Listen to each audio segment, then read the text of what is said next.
As you know, yesterday I tabled a discussion paper titled Temporary Special Measures to Increase the Representation of Women in the NWT Legislative Assembly. This paper follows on the heels of motion that Ms. Green and Minister Cochrane introduced in the Legislative Assembly in March to set an ambitious target for the representation of women in our Assembly. This issue is also identified as one of the priorities adopted by the 18th Assembly at the start of this term. The discussion paper is intended to start a serious dialogue in the NWT about the role of women in our institution of public government. In the absence of political parties, we have limited means to influence the number of women who seek public office. The work of Minister Cochrane to sponsor a campaign school for women is a good start. The research has shown that the best predictor of how many women are elected is the number of women who let their names stand. Temporary special measures are not only a way to overcome our persistent low levels of women representatives, but they have added benefits of encouraging more women to seek office. If they work properly, they should render themselves unnecessarily in shorter order. None of us are married to the solutions laid out in a discussion paper, but we are committed to finding made in the North solutions to this challenge that we're faced with. That concludes my opening comments, and I'd like now to invite Minister Cochrane and also MLA Julie Green to provide some opening comments. Must-see, and thanks for being here with us again. I'll turn over to Minister Cochrane and then followed by Ms. Green. Thank you, everyone, for being here at lunch. Just really it's time. The paper that was tabled by Jackson Lafferty is actually very important. And I want to give credit that it was actually a man that actually tabled this. So having women in leadership is not only a women's issue, it is a societal issue, and we need men to step forward. So it's really important that we give credit to the Speaker for actually taking this step. We're facing a lot of barriers. It's important that women be in leadership. We don't want to take over. We want just equal representation. If we represent half of the Northwest Territories, then we should have equal voice within the Legislative Assembly. Women it's not that we think better, we think differently. And what I'm seeing here is that men think a lot about work, jobs, etc. And that's socialization. They've always been, for many, many years, men have been said to go out and earn the money and women stay home and cook. Well, like I always say, I'm one of the worst cooks I know. So it's time to change that societal perception. We need women at the table, because we talk about women, we think about things like childcare, about poverty, those kind of issues that men also think about, but it might not be their main focus. So we need to, if we're going to be very inclusive and talk about serious issues, then we need to have equal voices at the table. So I want to commend the Speaker again for his work on this. It's a wonderful step. It's really empowering to actually see men come forward. We cannot, as women, do this alone. We need men as well to help us with this. So thank you. Thank you very much. I'd like to reiterate the Minister's thanks to the Speaker for leading the charge on this issue. The allies we need are the men in this Legislative Assembly and the men of the Northwest Territories. They need to be part of the solution in promoting solutions to women's underrepresentation. I think we have a full understanding of what the problem is. There just aren't enough women. We have an understanding of our end goal. Those are the targets that were in the motion that we all 19 of us endorsed in the March session, the February-March session. So now we're turning to the question of how do we get there? And Samoa has modeled this possibility of temporary special measures, temporary meaning they are only for the life of the Assembly, and also that they are responsive to the number of women who are elected. They may not be needed at all. So this is an idea that has worked well there. I think it's an idea that's worth looking at here. And really the main purpose is to start the discussion about how we reach the targets. And so temporary special measures is one promising idea, but it's not the only idea. So what we really want here is to start the debate and discussion. If not temporary special measures, then how? We need to get to this end goal of improving the representation of women in the Northwest Territories. Thank you. Masi. Thank you, Ms. Green. We will now open the floor up to any questions.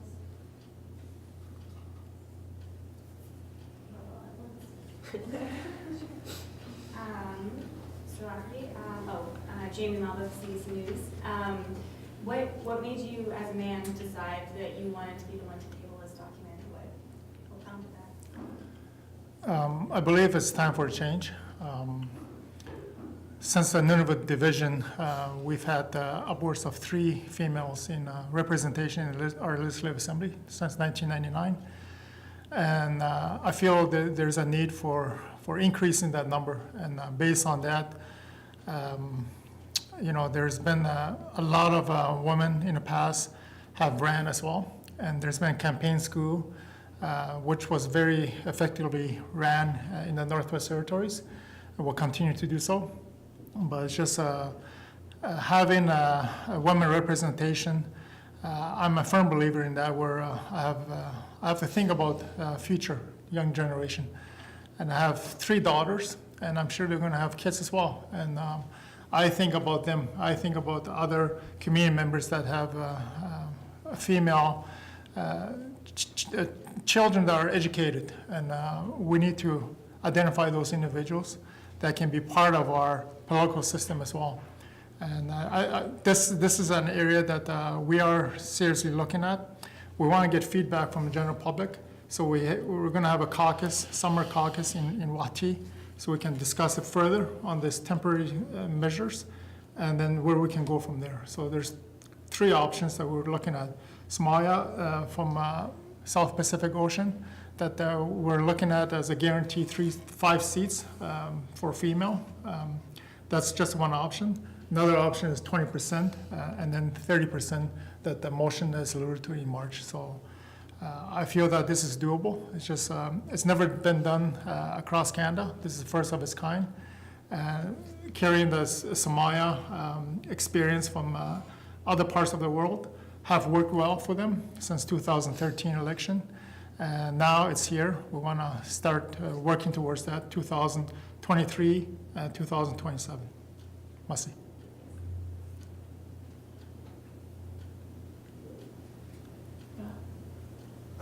Mr. Black, News North. Ms. Green, how do you think the governorship of the territory would change if more women were in the ledge? As the minister said, I think that women are interested in the same issues as men, but also in issues that have a unique impact on women. And those issues don't get a lot of profile right now. If you look at the kinds of things that I talk about, and you look at the kinds of things my male colleagues talk about, you'll see there's some overlap, but there are also things that they don't talk about. And so what we need is a critical mass of women to talk about issues that affect the other half of the population, and more representation is the way to do that.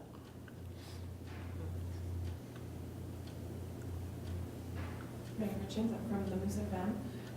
Why now? Why not last year or the year before that to table something like this? Well, we're here today, and again, it's time for a change. And a lot of people talked about it over the years, trying to increase female representation in the Legislative Assembly. Again, since 1999, upwards of 3. And this is an area that needs a lot of interest from the whole Northwest Territories. It would have a ripple effects. The Legislative Assembly goes forward with this. If the decision's made, then it would have ripple effects across the Northwest Territories, whether it be the chiefs, the grand chiefs, mayors, and other positions, high-profile positions.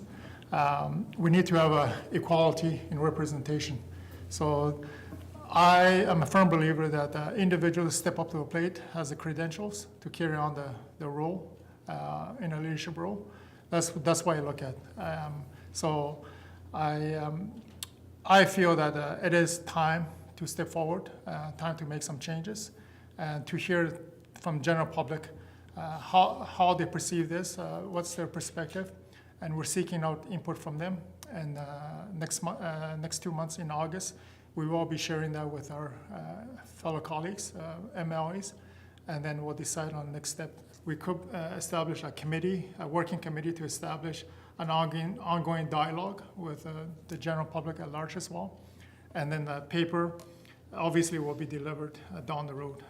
Obviously, it won't be happening at 19th Assembly, but we're working towards the 2023 and 2027 target date. So those are just some of the initiatives that we'll be discussing further with our colleagues. Masi. Questions? Yeah, for Minister Cochrane. I was speaking to Julie about this yesterday, and I was just wondering, in your experience, what are some of the reasons women are, trying to get these seats a little bit more? I think Julie and I would probably be on the same idea with that. There's a variety of reasons. There's financial. It does cost a lot for campaigning. That is sometimes a barrier for women. Childcare, huge barrier for women. Obligations to family, feeling like I have to stay in my community because I need to take care of my elders, my youth, my aunties, my uncles, etc.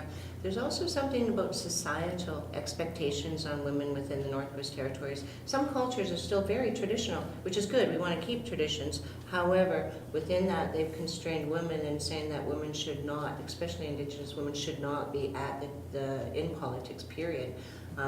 So we need to challenge that and to just, so doing the campaign schools, which MLA Green and I have both been doing together, is one area, but we're still going to hit that barrier because women have so many challenges to step forward. But if we have these designated seats for women, my hope is that we'll actually have more women in the communities willing to run, because they'll say, well, even if my chiefs, if my governments, my community say it's not appropriate for women to be there, there's a guaranteed seat.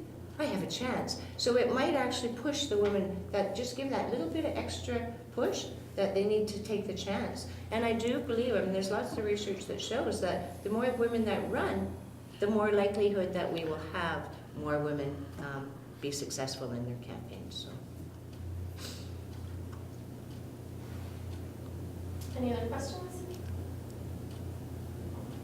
Mr. Cochrane, can we talk about Samoa and how that place came up as an example, something that territorial government might want to emulate?